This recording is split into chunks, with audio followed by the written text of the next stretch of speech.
La laïcité, c'est d'une certaine manière le monopole de la puissance politique sur l'espace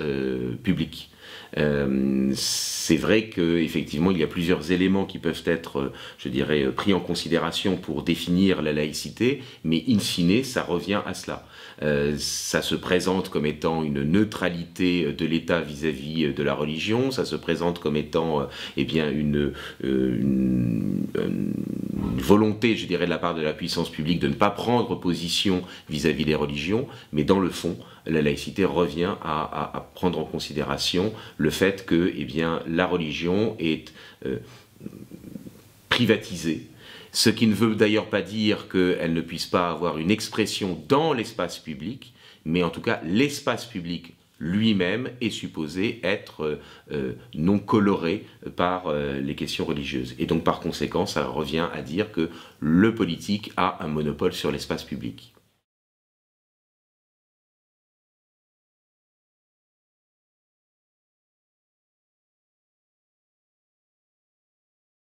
Eh bien, je crois que fondamentalement, la différence entre ces deux termes, c'est le point de vue à partir duquel on parle. C'est-à-dire que pour l'État, eh bien, il va utiliser le terme laïcité, et pour l'Église, elle va utiliser le terme sécularisation. C'est-à-dire que c'est le même phénomène, mais qui est appréhendé de deux manières différentes. L'État se veut laïque et donc a pour ambition effectivement de se libérer d'une emprise morale de la part d'une autre institution qui est l'Église, alors qu'à l'inverse, eh bien, l'Église, elle considère que la laïcité, c'est en fait une sécularisation, c'est-à-dire l'éviction eh bien, des questions morales de la sphère publique, soit pour que l'État puisse imposer une morale de substitution, soit pour que l'État eh bien, permette ou favorise, je dirais, une pluralité de conceptions morales. Donc en fait, c'est le même, il me semble que c'est le même phénomène, mais vu de deux points de vue différents. Et donc cette question permet véritablement de mettre en avant un point qui est important. C'est que qui dit l'articulation du spirituel et du temporel, du politique et du religieux, dit deux choses. À la fois la question du domaine de compétences, la matière, et en même temps, de l'autre côté, la question des organes au service de ces domaines. C'est-à-dire qu'il ne faut jamais perdre de vue le fait que lorsque l'on parle de la distinction des domaines, lorsque l'on parle de la laïcité, eh bien, il faut toujours avoir en tête le fait que ce n'est pas que la question, je dirais, de la matière qui est en jeu, c'est aussi les rapports de force entre les organes religieux et politiques, les institutions qui sont susceptibles eh bien, d'œuvrer pour le bénéfice de l'un des domaines ou pour essayer de s'imposer à l'autre.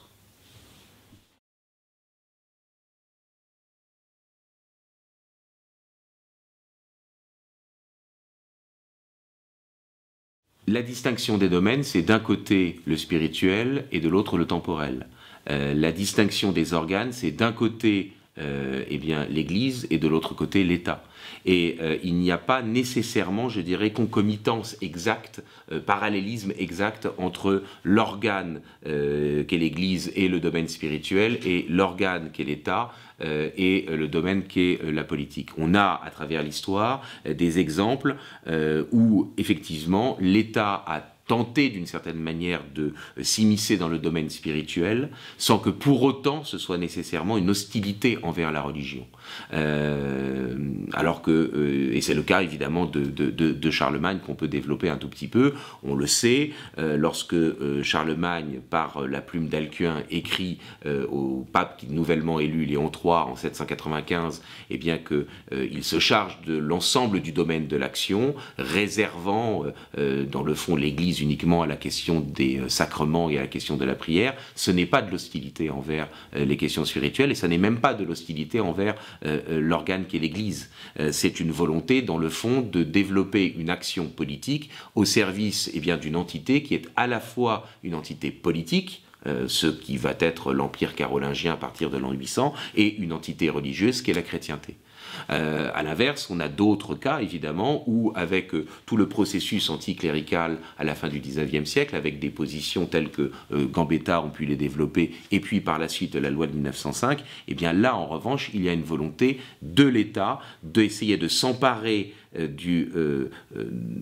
domaine de compétence de l'Église, ou du moins d'essayer d'évincer le domaine de compétence de l'Église de la sphère publique pour essayer de s'imposer, Et donc là, effectivement, ce césaropapisme-là, c'est-à-dire cette volonté de l'État d'empiéter sur le domaine de l'Église, eh bien, est un césaropapisme hostile à l'Église, ce qui n'était évidemment pas le cas pour ce qui concerne Charlemagne. Alors, la tendance inverse, la propension inverse, c'est-à-dire l'Église qui essaye de s'immiscer dans le domaine de l'État, c'est ce qu'on appelle le sacerdotalisme, et de manière générale, et de manière plus particulière, lorsqu'il s'agit du pape qui agit ainsi, on appelle ça le pontificalisme.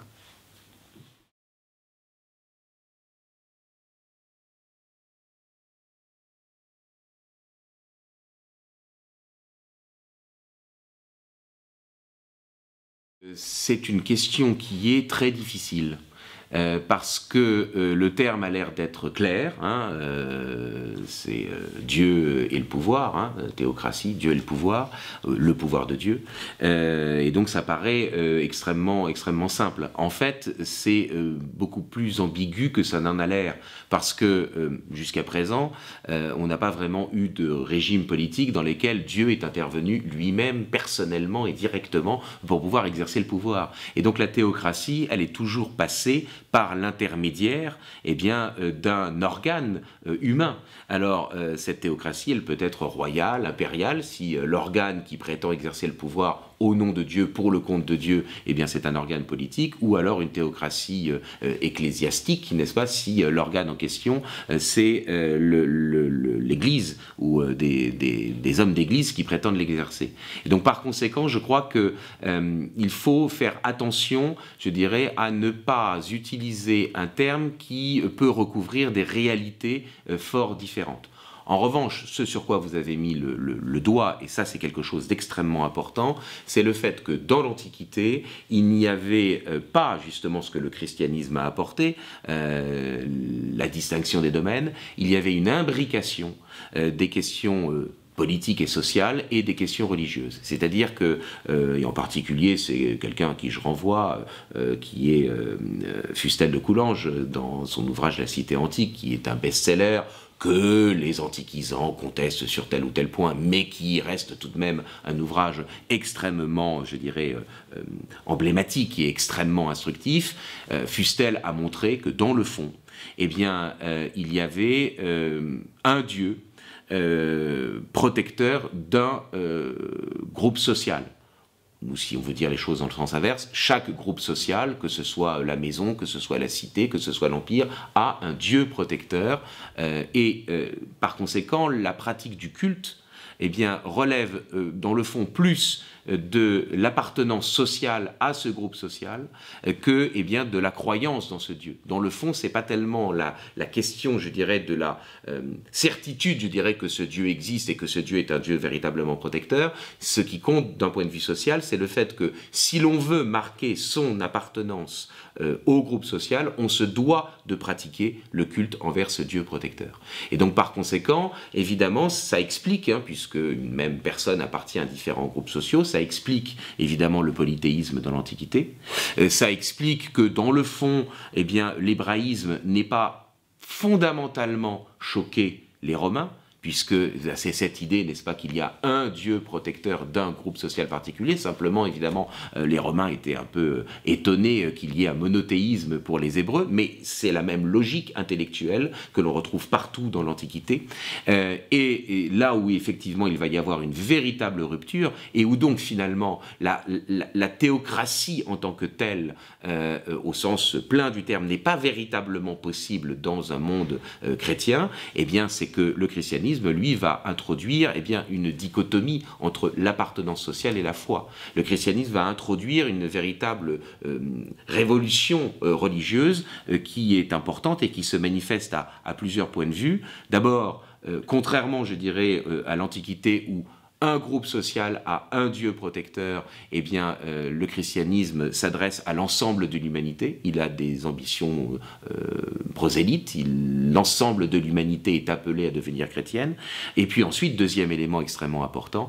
il y a eh bien, une nécessité, dans le fond, de croire, d'adhérer à une certaine foi, d'adhérer à des dogmes pour pouvoir être véritablement chrétien. Ce n'est pas simplement l'appartenance sociale qui fait la pratique religieuse. Bien sûr que l'appartenance sociale peut faciliter la pratique religieuse, mais ça n'est qu'une conséquence. Ce qui fait que l'on adhère à la foi chrétienne, enfin le fait que l'on soit chrétien, c'est le fait que l'on adhère à la foi chrétienne. D'où la nécessité en particulier, vous le savez, chez les catholiques, eh bien de pratiquer le sacrement de confirmation en plus, dans le fond, du sacrement de baptême. C'est-à-dire qu'un enfant nouveau-né qui est baptisé, évidemment, il ne manifeste pas une adhésion à la foi, et donc il faut qu'il renouvelle, eh bien, dans le fond, ayant atteint, je dirais, un âge suffisamment avancé pour savoir à quoi il s'engage, il faut qu'il renouvelle, eh bien, l'engagement que ses parents et ses parrains et marraines ont pris pour lui lorsqu'il était enfant.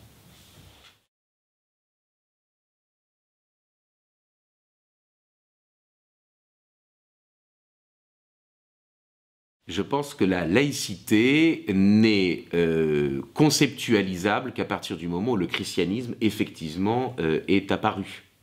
Mais que pour autant, il ne faut pas confondre la distinction des domaines telle qu'elle est présente dans la fameuse formule évangélique « rendez à César ce qui est à César et à Dieu ce qui est à Dieu ». Il ne faut pas confondre donc cette distinction des domaines avec la laïcité. Parce que avec la distinction des domaines, il y a bien une présence et du religieux et du politique dans l'espace public. Le chrétien doit, avec prudence et avec raison, une obéissance envers deux institutions, envers l'Église et envers l'État, et c'est une double obéissance dans l'ordre social, dans l'ordre public. Ça n'est pas, eh bien, comme avec la laïcité, je dirais, une relégation des questions religieuses dans la sphère privée. Et donc, par conséquent, oui, le christianisme a permis, puisqu'il a désarticulé l'appartenance sociale et la pratique du culte qui existait dans l'Antiquité, il a désarticulé ces deux éléments-là, il a permis donc que dans le fond, la laïcité puisse être conçue, mais par la distinction des domaines, mais pour autant, on ne peut pas assimiler, à mon sens, ce serait parfaitement déraisonnable, la distinction des domaines et la laïcité, je dirais, contemporaine. Plusieurs points méritent quand même d'être notés de ce point de vue. On ne va pas commenter, à moins que vous le désiriez, je dirais la formule « rendez à César ce qui revient à César et à Dieu ce qui revient à Dieu », mais quand même deux éléments. La première des choses, c'est que le domaine de compétence de l'État est donc, par rapport à celui qui existait dans l'Antiquité, restreint.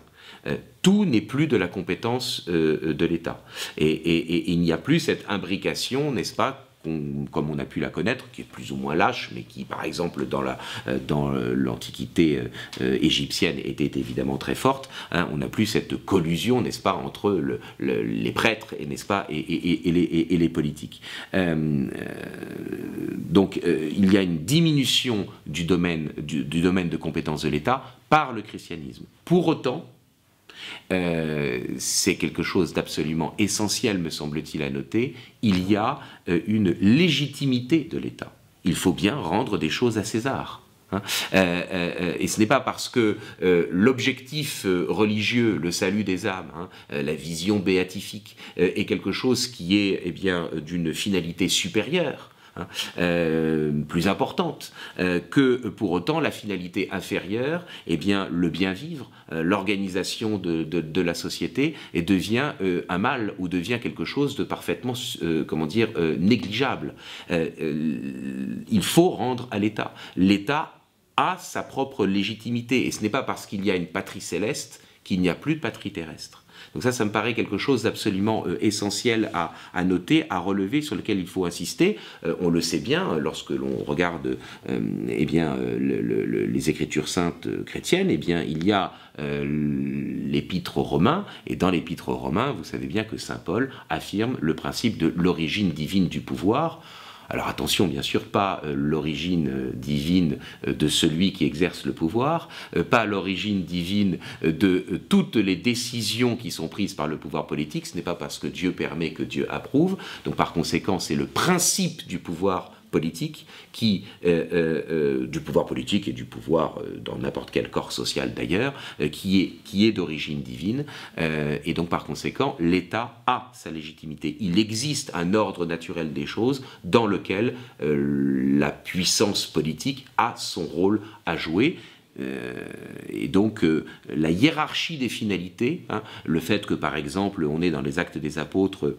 Saint Pierre qui disent « il vaut mieux obéir à Dieu qu'aux hommes », c'est parfaitement cohérent, évidemment, la finalité spirituelle est plus haute et plus grande que la finalité temporelle, mais pour autant, eh bien, l'ordre naturel des choses, l'ordre politique existe et a sa légitimité et ne doit pas être absorbé. Or, vous le savez bien, il y a eu tout un courant, qui est d'ailleurs toujours présent, tout un courant, je dirais, de la philosophie chrétienne qui a tenté, dans le fond, de faire disparaître le temporel au profit du spirituel. C'est ce qu'on appelle l'augustinisme politique.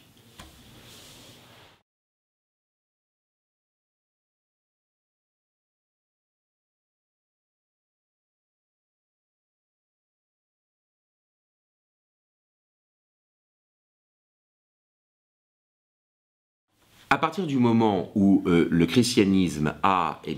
distingué les domaines, à partir du moment où tout n'est plus de la compétence de l'État, il a introduit lui-même, ce christianisme, la possibilité qu'il puisse y avoir une concurrence entre justement l'Église et l'État. Alors, on ne va pas revenir sur l'histoire, je dirais, des persécutions, puis ensuite de la laïcité du christianisme, mais la concurrence de l'Église et de l'État, elle commence très tôt, dès le IVe siècle, à partir du moment où le christianisme devient d'abord licite, puis ensuite où l'État va chercher à essayer d'utiliser le christianisme comme instrument du lien social, avec le fameux édit thessalonique de Théodose, qui fait du christianisme la religion officielle de l'Empire romain, il y a évidemment une concurrence, des frictions. À partir du moment évidemment où vous avez deux domaines, tout le problème c'est de savoir où passe la frontière entre les deux.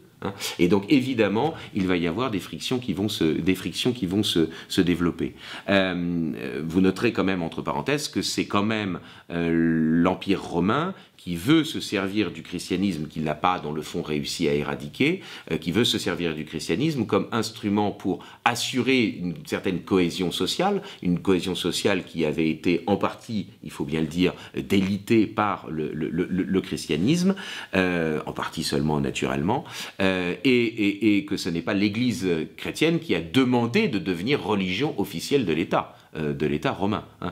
Dans le fond, dans la démarche de Théodose, il y a à la fois, je dirais, certainement une conviction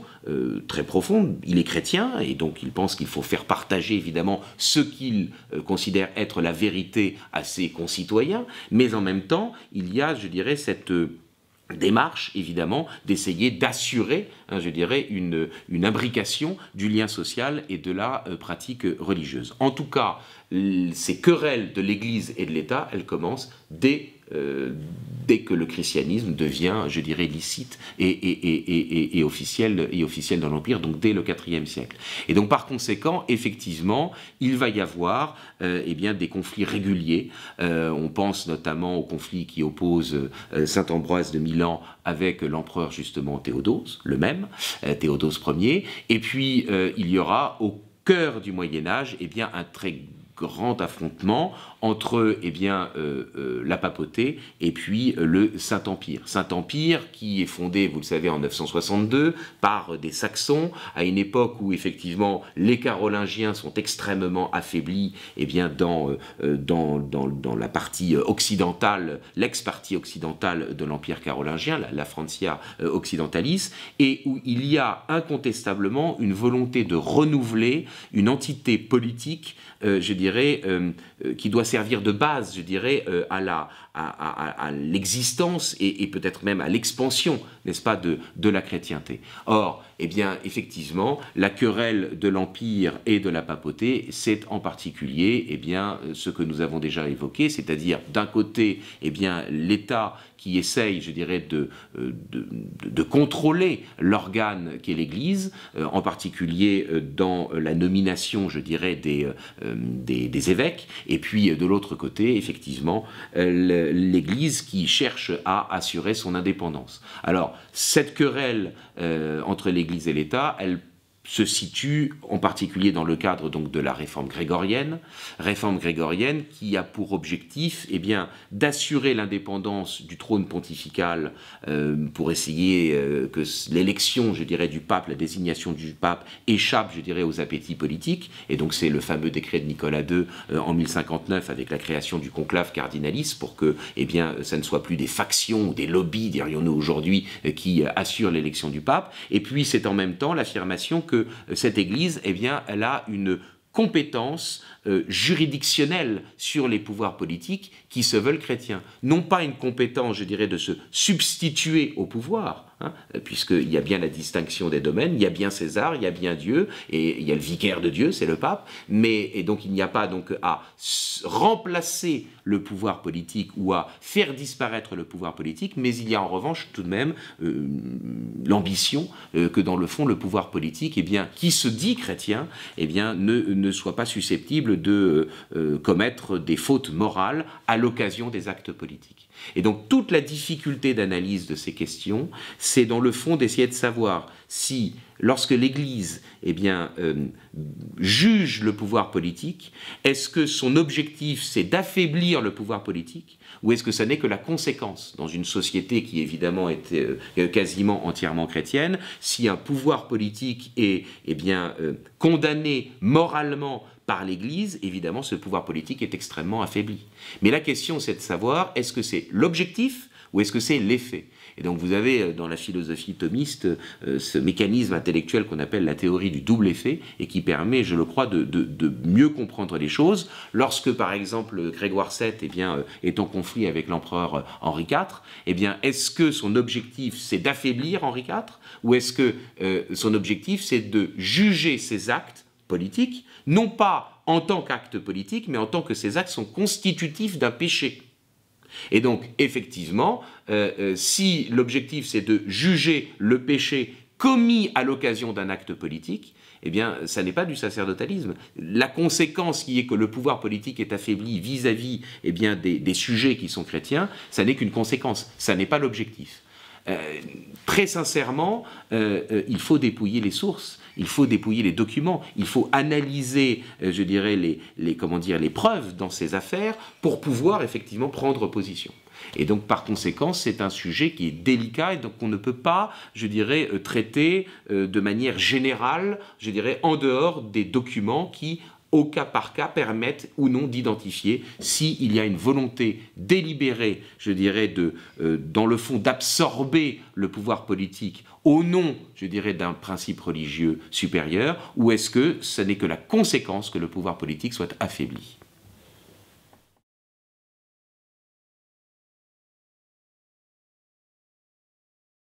La doctrine des deux glaives, telle qu'on la trouve notamment chez saint Bernard de Clairvaux, c'est l'idée que et tirée d'une formule des Écritures saintes, de l'évangile de saint Luc, si je ne m'abuse, que dans le fond il y a deux glaives, le glaive spirituel et le glaive temporel, que les deux sont dans la main de l'Église, mais que l'un est tiré par l'Église et que l'autre est tiré à la permission et au service de l'Église. Bien. En fait, on retrouve évidemment cette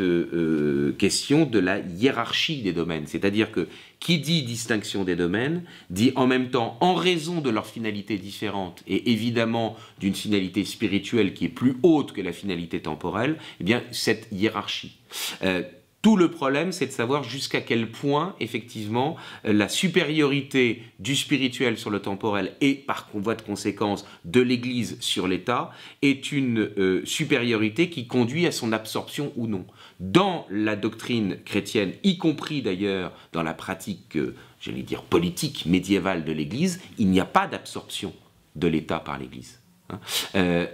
Simplement, effectivement, il y a cette idée, et on la retrouve par exemple chez Boniface VIII dans la fameuse bulle Unam Sanctam, lorsqu'il est en conflit avec Philippe IV le Bel, il y a eh bien, un principe d'unité, un principe d'unité dans la chrétienté, le fait que le corps social ne peut avoir qu'une seule tête, sans quoi il serait un monstre, et que donc par conséquent, eh bien, il faut que, in fine, il n'y ait qu'une seule autorité supérieure. Mais le fait qu'il y ait une autorité spirituelle supérieure qui est susceptible de juger le pouvoir politique en raison de la morale ne veut pour autant pas dire qu'il n'y a pas un principe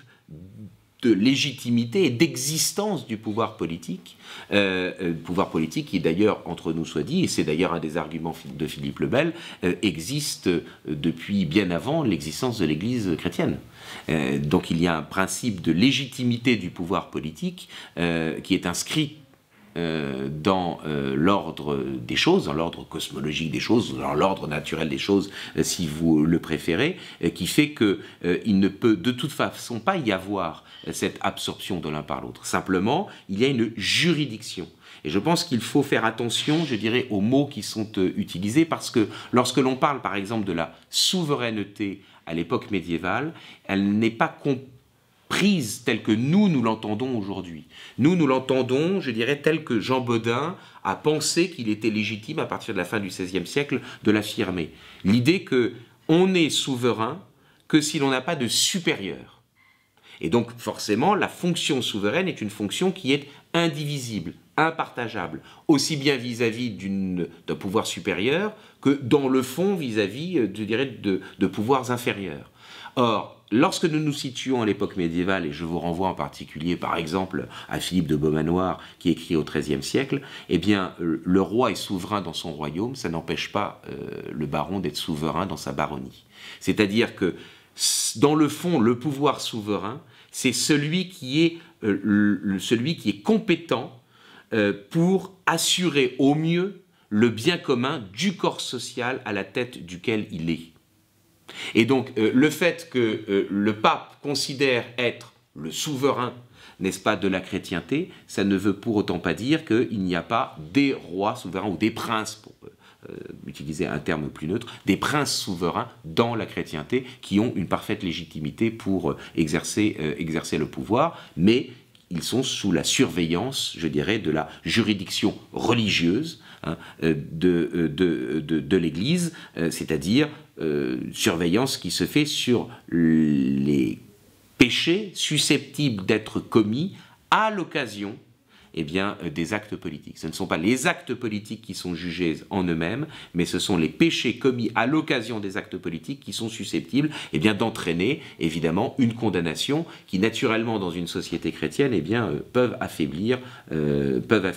évidemment, le pouvoir. Si l'Église délie les sujets de leur serment de fidélité envers le roi ou envers l'empereur, il est bien évident que ça affaiblit le pouvoir. C'est certain.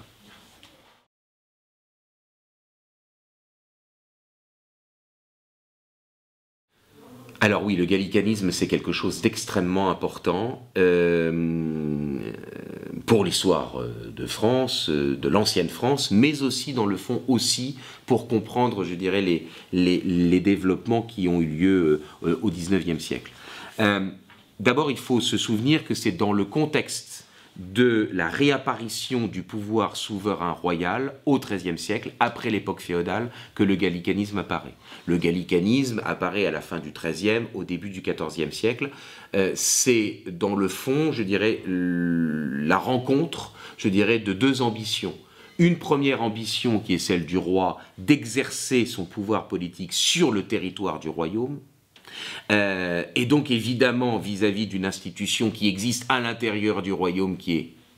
l'Église. Et puis de l'autre côté, il faut bien le dire, et ça souvent on l'oublie un peu trop souvent, des velléités d'indépendance des prélats de l'Église en France d'échapper à la surveillance de Rome. Et donc c'est la collusion, je dirais, de ces deux mouvements, hein, qui font, c'est la collusion qui fait, pardon, c'est la rencontre de ces deux mouvements qui fait eh bien, le gallicanisme. Le fait que le roi va se dire chef de son Église au temporel. J'insiste bien sur le fait qu'il s'agit là uniquement de questions d'ordre administratif, et non pas de questions d'ordre, je dirais, religieuse, sacramentelle, de dogme. On n'est pas du tout dans le cadre de l'anglicanisme, où là, le roi d'Angleterre va avoir des prétentions de définir, par le Prayer Book par exemple, eh bien, un certain nombre, je dirais, de questions, je dirais, concernant la foi. Le gallicanisme ne concerne que les questions administratives. Donc le roi va se prétendre le chef de son Église au temporel, au nom évidemment de l'exercice du pouvoir souverain, au nom du contrôle, je dirais, qu'il doit avoir sur le territoire du royaume, et par conséquent, il va se dire, eh bien, le défenseur des libertés, des franchises de l'Église gallicane, c'est-à-dire de l'Église des Gaules, hein, d'où le terme gallicanisme. Alors, à ce gallicanisme-là, je dirais, entre guillemets, classique, c'est ajouté au XVe siècle, eh bien, ce que l'on a appelé, je dirais, donc le gallicanisme religieux, à côté de ce gallicanisme politique-là, traditionnel, qui perdurera par la suite, eh bien, au XVe siècle, il y a eu, en outre, je dirais, un deuxième courant qui s'est adjoint à ce gallicanisme politique, ce que l'on a appelé, à tort ou à raison, le gallicanisme religieux, c'est-à-dire, en fait, l'inscription des thèses du conciliarisme dans le royaume de France. Qu'est-ce que c'est que le conciliarisme? Pour être très rapide, c'est l'idée que, dans le fond, l'Église ne serait pas dirigée par eh bien, l'évêque de Rome, le successeur de Saint-Pierre, le vicaire de Jésus-Christ, mais que dans le fond, l'Église serait dirigée par le concile.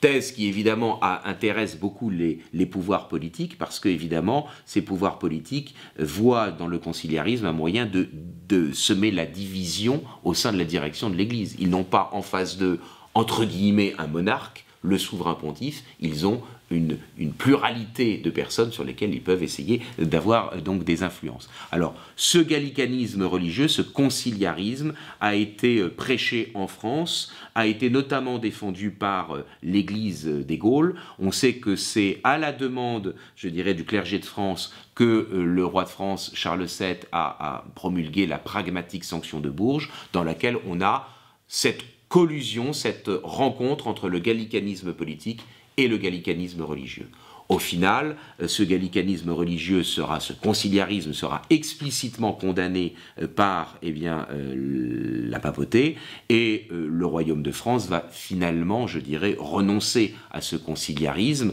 même si, pour ce qui concerne le gallicanisme politique, ce sera plus ambigu, notamment avec le concordat de Bologne de 1516.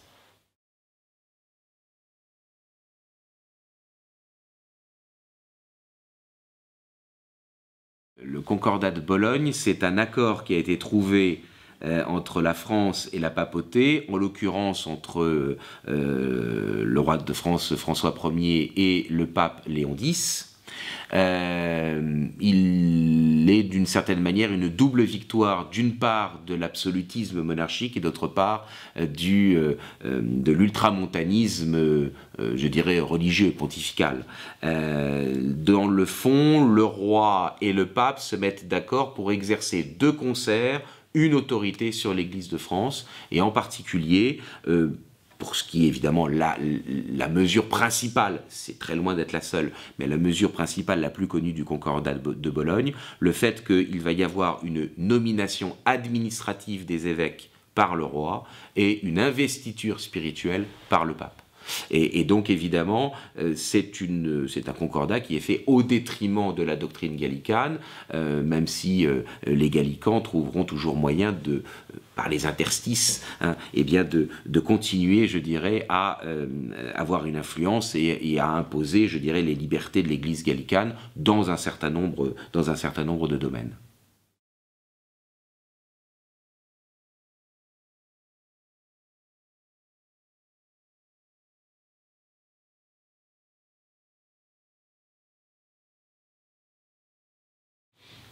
Oui, le gallicanisme a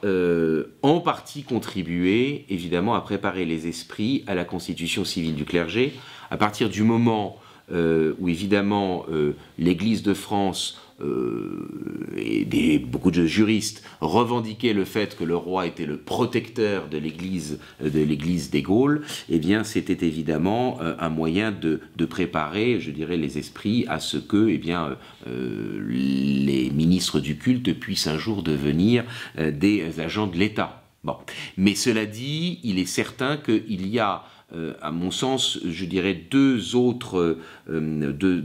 courants qui ont encore plus que le gallicanisme préparé, je dirais, l'émergence de la constitution civile du clergé. C'est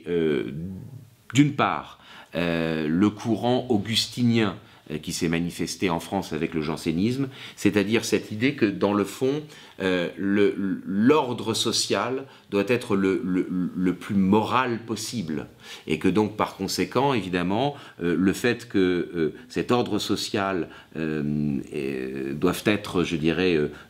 purifié, doit être le plus religieux possible, eh bien ça pouvait aussi se passer par l'idée que dans le fond, l'État avait à imposer par l'intermédiaire d'une partie de ses agents des ecclésiastiques, eh bien cette moralisation. Bon. Donc je crois que l'augustinisme et le jansénisme ont contribué à ce que, eh bien, on envisage cette constitution civile du clergé. Et puis bien sûr, c'est encore plus directement, cette renaissance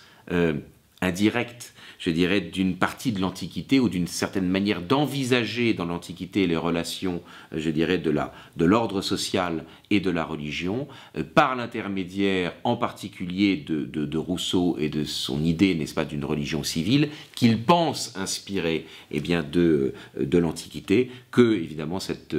constitution civile a été en partie conçue. Alors, la constitution civile du clergé, c'est bien sûr le fait que les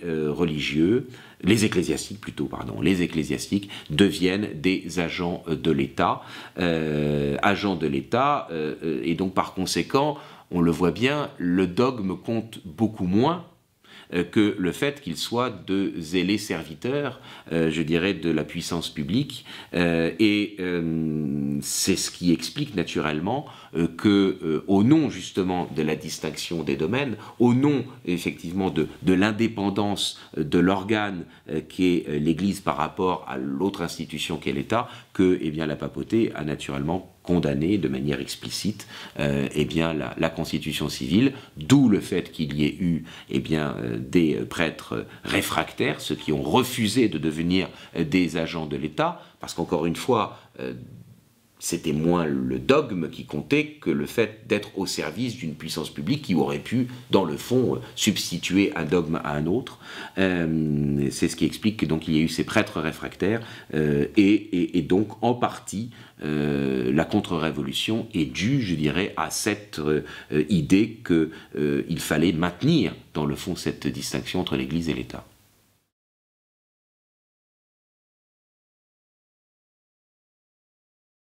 Le Concordat de 1801 et les articles organiques de 1802, imposés, soit dit en passant, par l'État sans l'accord de l'Église, mais en tout cas, le Concordat de 1801, c'est une étape extrêmement importante, parce que d'abord, elle vient clore l'épisode révolutionnaire. Bonaparte cherche à essayer d'apaiser les relations entre l'opinion publique catholique, pour utiliser une expression évidemment qui n'est pas de l'époque naturellement, l'opinion publique catholique et puis le régime. Bien. Et en même temps, le Concordat de 1801 est indispensable, je dirais, il est indispensable de le connaître, de le comprendre en tout cas dans ses grandes lignes, pour comprendre la suite des événements et la loi de 1905. Naturellement, le Concordat ne se réduit pas à cela, mais le cœur de la question, c'est eh bien, le fait que le pape Pie VII ait accepté, avec le Concordat de 1801, de ne pas revendiquer les biens nationaux, c'est-à-dire, pour l'essentiel des biens d'église, non seulement des lieux de culte, mais aussi un certain nombre de biens qui servaient, je dirais, au clergé, je dirais, pour vivre. Ces biens donc qui appartenaient à l'Église et qui ont été, à l'automne 1789, eh bien, expropriés. Expropriés, ou plutôt spoliés, devrait-on dire, puisque contrairement à l'article 17 de la Déclaration des droits de l'homme et du citoyen d'août 1789, eh bien, cette expropriation n'a donné lieu à aucune indemnisation. Bien,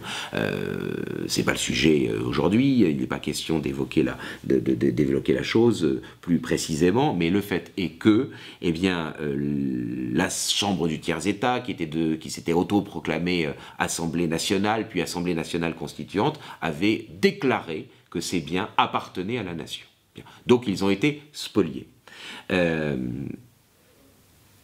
Ce qui a permis, soit dit en passant, pour les acquéreurs de biens nationaux, en règle générale, eh bien, de s'enrichir énormément. Et donc, évidemment, Bonaparte eh bien, va chercher à trouver une solution qui permette à la fois de s'appuyer sur les acquéreurs de biens nationaux, et de l'autre côté, de trouver un modus vivendi avec l'Église et d'avoir, je dirais, encore une fois, entre guillemets, une opinion publique catholique, eh bien, qui ne soit pas hostile au régime. C'est le Concordat de 1801. C'est le fait que le pape ait accepté de ne pas revendiquer les biens nationaux, donc de ne pas contester, je dirais, les personnes dans leur propriété des biens nationaux, contre le fait que l'État assure, eh bien, la rémunération des ministres du culte. Est-ce que c'était une solution nécessairement, je dirais, idéale? Peut-être pas. Est-ce que, d'une certaine manière, ça n'était pas une acceptation eh bien, de ce que les ministres du culte soient eh bien, des agents de l'État et donc que cela porte atteinte, je dirais, à l'indépendance de l'Église? On peut effectivement se poser très sérieusement la question, mais il ne faut pas oublier que le Concordat de 1801 est le résultat de ce que le pape a préféré, eh bien, dans le fond, ne pas semer la zizanie, ne pas désorganiser la société et d'avoir en échange de la non-revendication des biens nationaux qui ont été spoliés, eh bien, la rémunération des ministres du culte. Voilà. Si on n'a pas en tête que le Concordat de 1801 est la conséquence des biens nationaux de 1789, on ne peut pas comprendre la suite des événements, et en particulier la loi de 1905.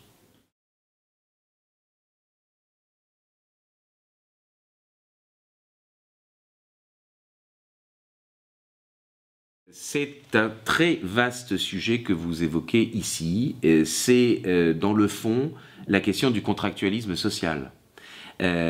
Pourquoi est-ce que certains auteurs, comme Hobbes ou Rousseau, introduisent la religion dans la compétence de l'État, et pourquoi d'autres auteurs, comme John Locke, eh bien, laissent la religion dans eh bien, la main des individus? Eh bien, ça tient, je dirais, à la manière dont ils conçoivent le contrat social. Et la manière dont ils conçoivent le contrat social dépend eh bien, de la manière dont ils appréhendent eh bien, l'état de nature. Il y a, pour résumer, pour simplifier, il y a les auteurs qui considèrent que l'état de nature, qui est supposé précéder l'état de société, que l'état de nature est un état de guerre, et que pour échapper à cet état de guerre, eh bien, les individus doivent, lors du contrat social, abandonner la totalité de leurs droits supposés naturels, d'où le fait qu'évidemment, eh bien, la religion fasse désormais partie de la compétence de la volonté générale pour Rousseau, ou de la puissance de Léviathan pour Hobbes, et ceux qui considèrent que puisque l'état de nature est un état de paix, même fragile, mais tout de même un état de paix, eh bien, il n'est nécessaire, lorsque l'on va procéder au contrat social, que d'abandonner une partie de nos supposés droits naturels, inscrits dans la nature de l'homme, de nos droits attributs, n'est-ce pas, attributs de l'humanité, de n'abandonner qu'une partie de nos droits,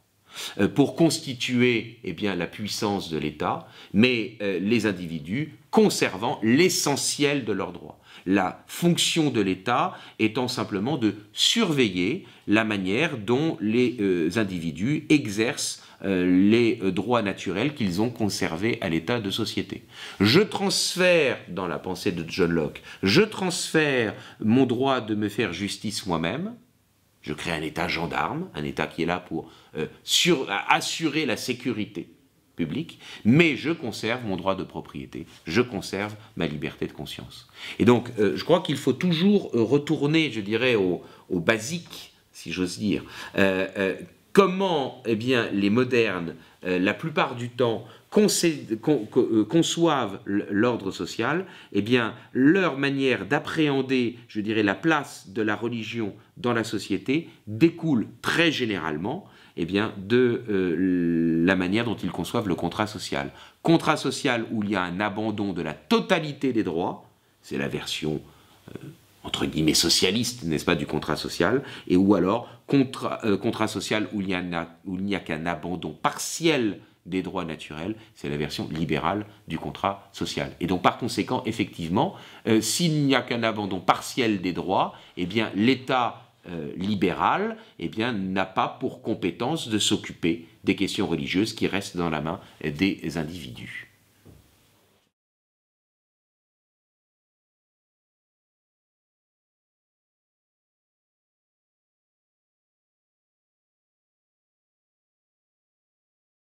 Le contexte de la Troisième République qui est à cette époque-là marqué par un fort courant anticlérical, c'est absolument certain. Et donc, évidemment, dans la rédaction de la loi de 1905, il y a un certain nombre de protagonistes qui veulent se servir de cette loi pour, pas simplement, je dirais, assurer une neutralité de l'État, mais véritablement essayer, je dirais, de déraciner le christianisme du corps social. Il faut naturellement se rappeler, je dirais,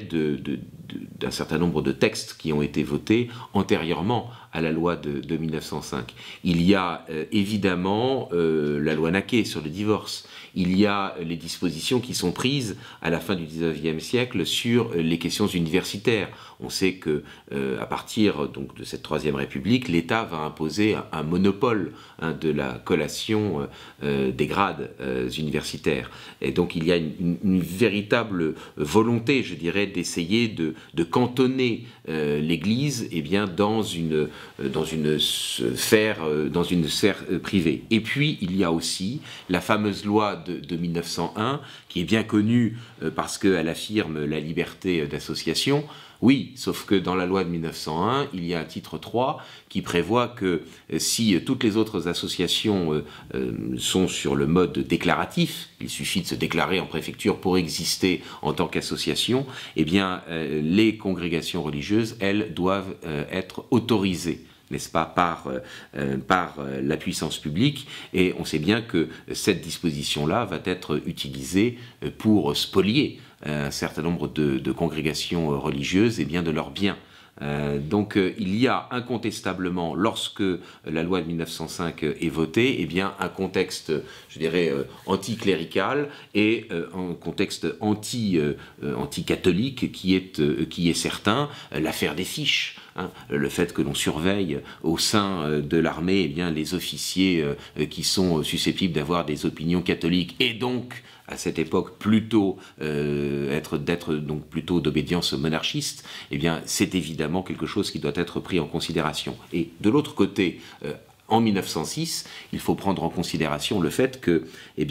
d'une certaine manière, pour apaiser un peu, je dirais, les relations entre l'Église et l'État, entre les républicains et les catholiques, il va y avoir le vote de la loi sur le repos hebdomadaire, qui sera un repos hebdomadaire dominical. Donc la loi de 1906 sur le repos hebdomadaire, c'est quelque chose qui doit être aussi pris en considération pour essayer, je dirais, de comprendre que le contexte politique est un contexte anticatholique et que parfois il y a des solutions solutions, je dirais, de compromis qui sont parfois trouvées. Notons enfin, avant peut-être de rentrer, je le suppose, dans le contenu, je dirais, plus précis de cette loi, que que cette loi de 1905, notamment sous l'influence d'Aristide Briand, qui a été donc le patron de la commission qui s'est occupé, je dirais, de rapporter sur cette loi, il y a, je dirais, des ambitions de la part de certains hommes politiques, je dirais, d'aller beaucoup plus loin que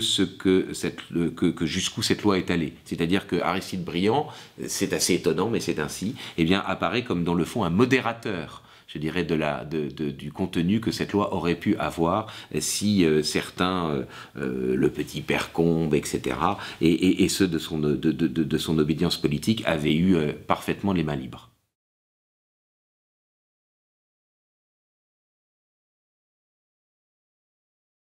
Alors, la loi de 1905, elle est généralement réduite à ces deux premiers articles. C'est-à-dire les articles qui affirment la liberté de conscience des individus, le fait que l'État serait neutre vis-à-vis du phénomène religieux, donc il va cesser de salarier les ministres du culte, en particulier les ministres du culte catholique, que cet État va reléguer dans le fond le phénomène religieux dans la sphère privée, avec toujours tout de même cet élément à avoir en tête, que la neutralité de l'espace public, ça ne veut pas nécessairement dire, et en tout cas dans la loi de 1905 c'est possible, je dirais de le voir ainsi, ça ne veut pas pour autant dire nécessairement la neutralité dans l'espace public. Et on a dans les débats parlementaires pu voir Aristide Briand, toujours lui, dire que naturellement, si il y a au coin à la croisée d'un chemin, de deux chemins, eh bien un calvaire, naturellement on voit ce calvaire depuis l'espace public, mais que pour autant, évidemment, ça ne remettait pas en cause la neutralité de l'ordre public. Bon, cela étant dit, il est certain que réduire la loi de 1905 à ces principes-là, c'est ne voir qu'une partie de la loi. Parce que la loi de 1905, c'est aussi l'autonomisation morale de l'État par rapport à l'Église. Et ça, c'est évidemment un point absolument central. Et puis, c'est d'un point de vue international, la rupture unilatérale du Concordat de 1801. Et puis, et j'en viens au cœur du problème, et je crois que c'est véritablement sur cette question-là que s'est focalisée l'opposition du pape de l'époque, Saint Pie X, qui s'est opposé à cette loi, c'est le fameux article 4. Il ne faut absolument pas oublier cet article 4 qui, certes, au cours des débats parlementaires, a été revu, quelque peu adapté pour qu'il soit moins, je dirais, hostile, je dirais, à l'institution qui est l'Église catholique, mais il n'empêche qu'il est resté tout de même, je dirais, suffisamment d'éléments pour que Saint Pie X considèrent qu'ils doivent s'opposer, notamment dans l'encyclique Vehementernos, à cette loi de séparation de l'Église et de l'État.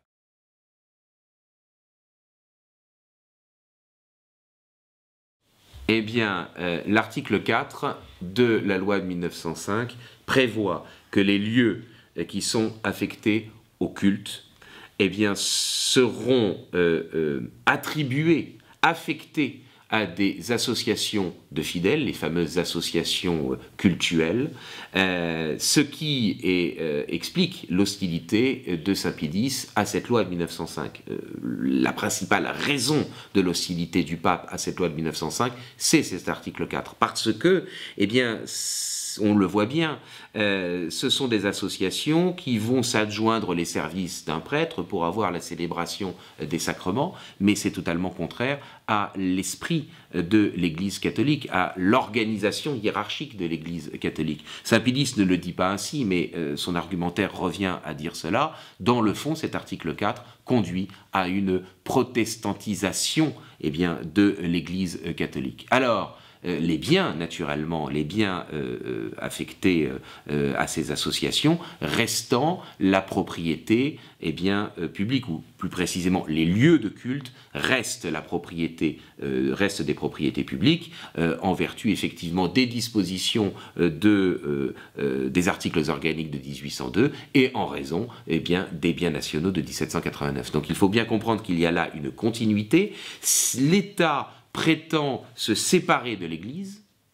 de manière unilatérale, mais il ne va pas jusqu'à rendre les biens nécessaires pour la célébration du culte à l'Église catholique. Il ne fait que donner la propriété d'un certain nombre de biens à ces associations, mais pour ce qui concerne les lieux de culte, en revanche, ça reste des propriétés publics des biens qui ne seront que affectés à ces associations. On sait bien que les immeubles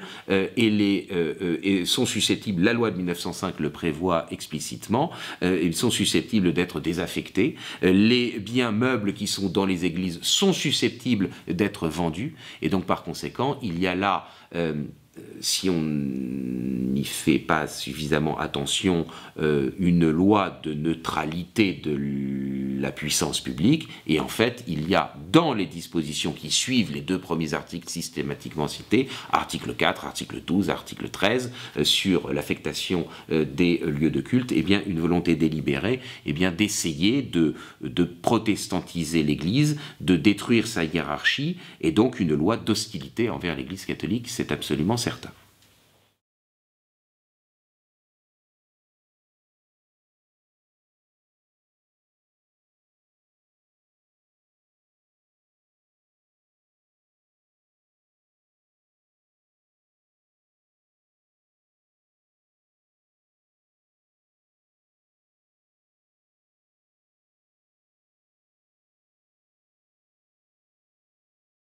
Il y a plusieurs éléments que vous évoquez. La loi de 2010 sur la burqa, je crois qu'il faut y faire attention, c'est avant tout une loi sur la dissimulation du visage dans l'espace public. Donc c'est avant tout des dispositions sécuritaires qui sont en jeu, plus que des dispositions visant directement, je dirais, l'expression vestimentaire d'une religion. Bien. Je ne suis pas de ceux qui pensent que la laïcité, dans le fond, se durcit vis-à-vis notamment du phénomène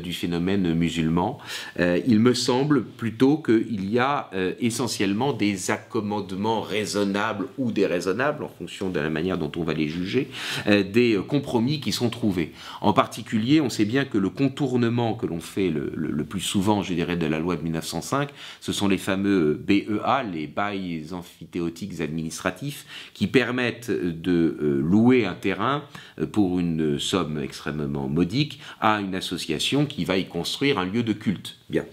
Or,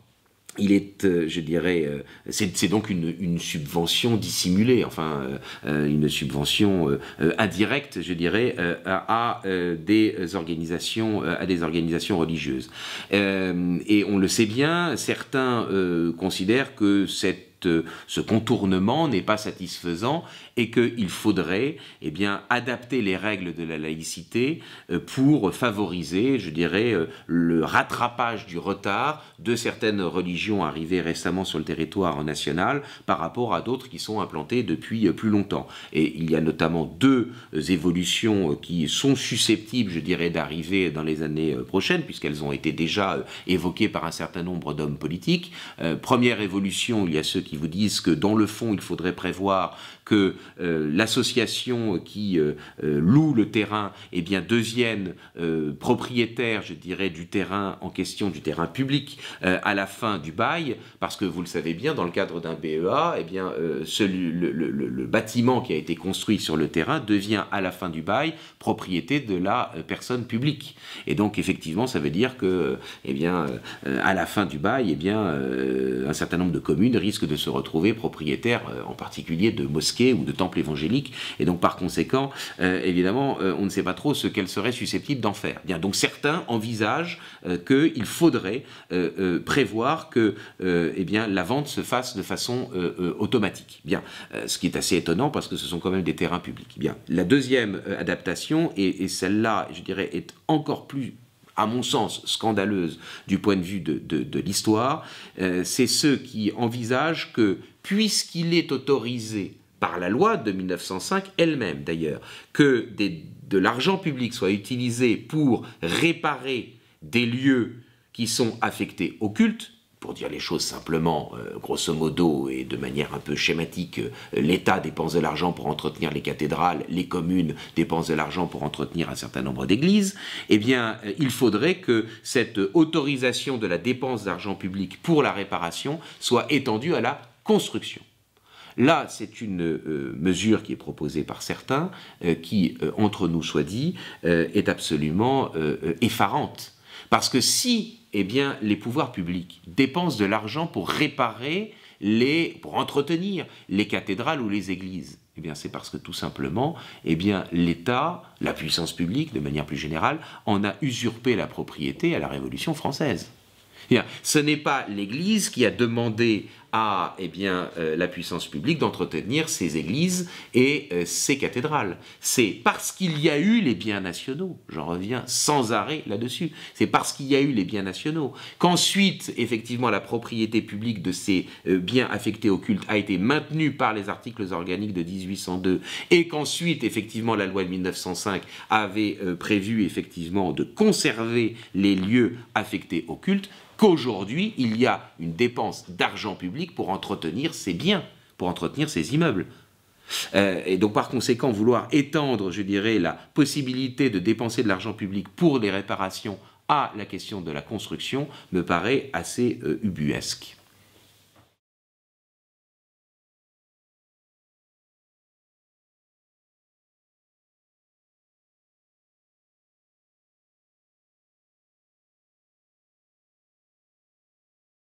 Il me semble qu'il y a dans l'histoire de la laïcité au XXe siècle et au début du XXIe siècle 3 étapes. La première étape, c'est effectivement plutôt une laïcité agressive. Bon,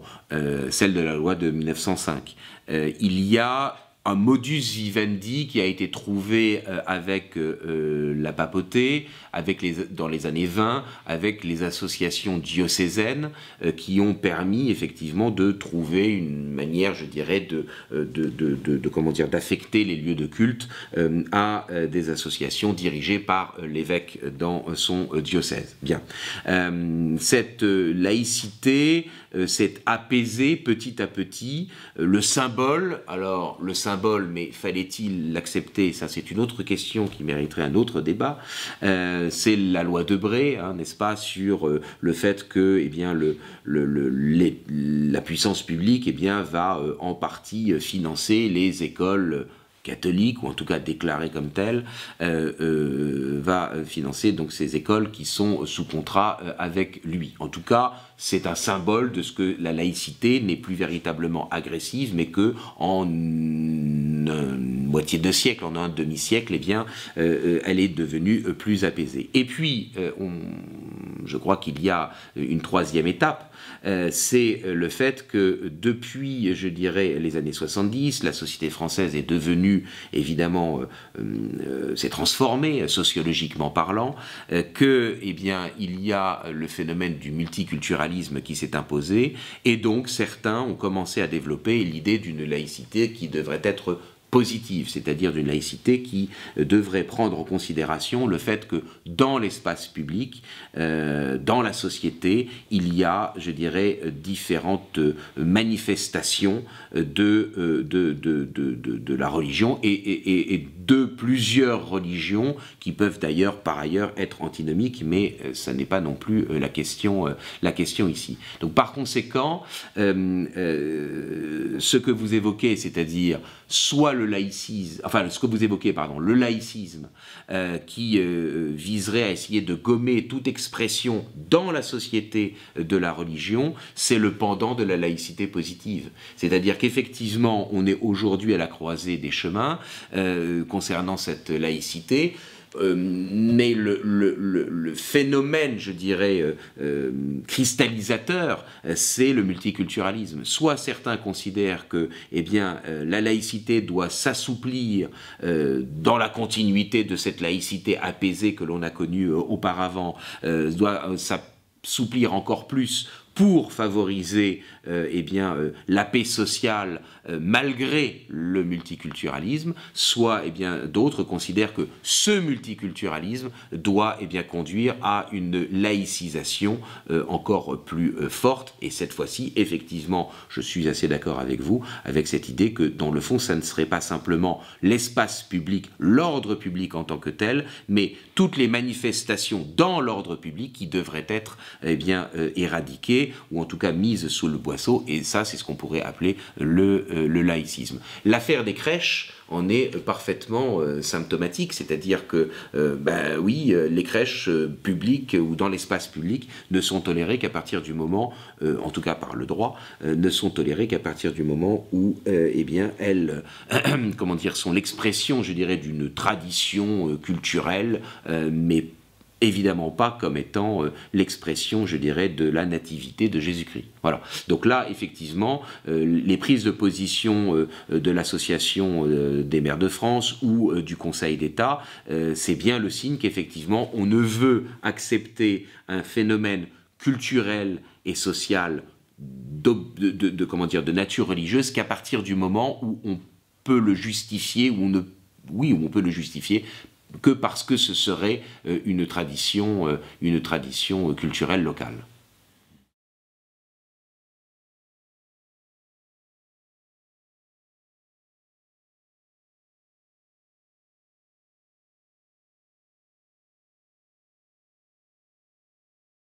C'est la vieille opposition, la désormais vieille opposition entre le contrat social de type socialiste et le contrat social de type libéral. C'est-à-dire qu'on en revient toujours à la même question. Est-ce que la religion fait partie des compétences de l'État parce que la totalité des droits dont les individus disposent supposément à l'état de nature, ont été abandonnés lors du contrat social ou pas. Et donc, effectivement, on est dans cette ambiguïté intellectuelle depuis la Révolution française. On le sait bien, la Déclaration des droits de l'homme du citoyen de 1789 est nourrie, je dirais, de ces deux tendances. Et dans les débats qui ont eu lieu en 1904, 1905 pour élaborer la loi de séparation de l'Église et de l'État, on retrouve effectivement ces deux tendances aussi. Et comme nous avons eu l'occasion de le dire, c'est plutôt, même si l'article 4 marque bien une hostilité envers l'Église, c'est quand même plutôt de manière globale la laïcité-neutralité, donc une laïcité plutôt de type libéral qui l'a emporté en 1905, qu'une laïcité holiste qui, je dirais, voudrait imposer une religion officielle de l'État. Mais il est certain que dans le contexte actuel où on a un corps social qui est en grande partie, je dirais, fragmenté, et où, à l'évidence, au moins une religion ne se soumet pas au processus de dilution que la laïcité a imposé au catholicisme. Cette religion, évidemment, c'est l'islam, puisqu'évidemment, elle ne fonctionne évidemment pas avec les mêmes principes, je dirais, avec la même logique de la distinction du spirituel et du temporel. Dans cette circonstance-là, de fragmentation du corps social et de la présence d'une religion qui n'accepte pas la logique de la distinction des domaines, il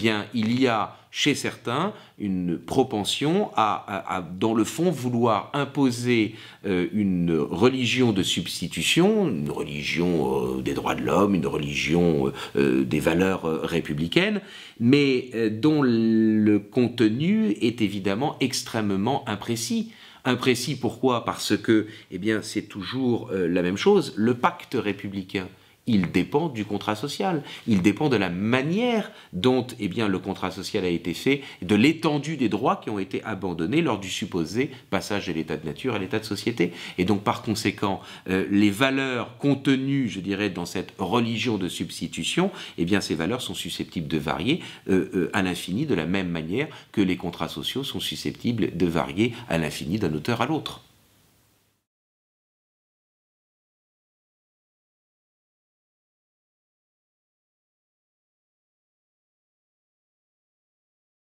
La laïcité n'est à l'évidence pas eh bien,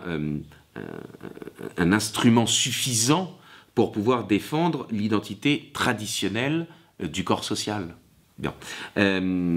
Puisque, dans le fond, si elle est neutre, eh bien, elle n'est pas une arme de résistance, je dirais, au délitement pluriel, hein, je dirais, de l'identité traditionnelle. Pour autant, ce n'est pas parce que la laïcité n'est pas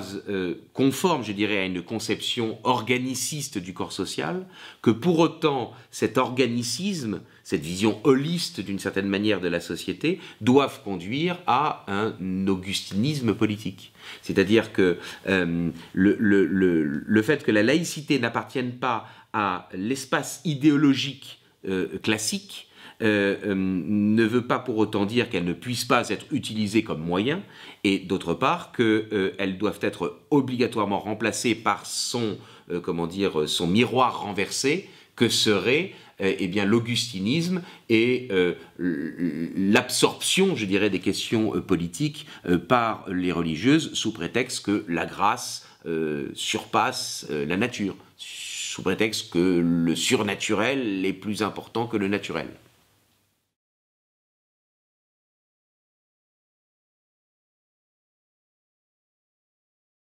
Le problème du communautarisme, c'est que malgré le terme qui a l'air proche, on est très très loin des communautés naturelles, traditionnelles.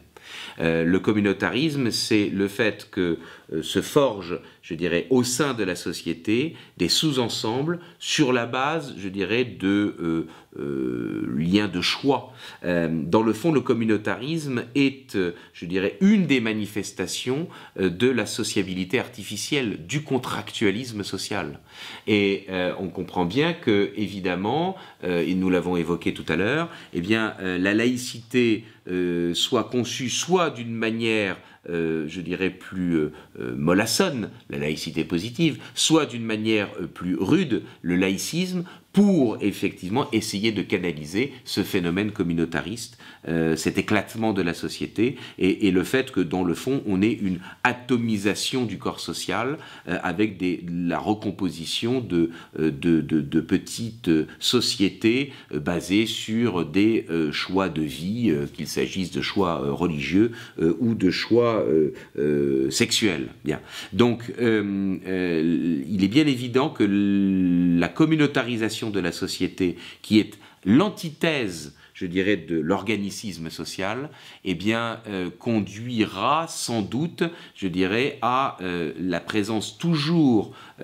plus forte, je dirais, du thème de la laïcité, avec cet affrontement entre ce laïcisme ou cette laïcité positive. Dans tous les cas, et nous retrouvons évidemment la question que nous venons de traiter, la laïcité n'est pas une réponse suffisante pour répondre au multiculturalisme ou au communautarisme. La laïcité n'est qu'un moyen à un moment donné, ou ne pourrait être qu'un moyen à un moment donné, pour éviter une dérive plus grande, mais le seul moyen de répondre, je dirais, au délitement du corps social, eh bien, c'est que la société réinvestisse dans, eh bien, ses traditions, Et par conséquent, on peut effectivement envisager que si pour l'instant la laïcité peut apparaître comme étant un moyen d'empêcher, je dirais, une désagrégation plus grande de la société, eh bien, à terme, eh bien, elle sera vraisemblablement remise en cause si, comme je le pense, les sociétés occidentales, et en particulier la France, eh bien, se réenracinent dans leur identité traditionnelle.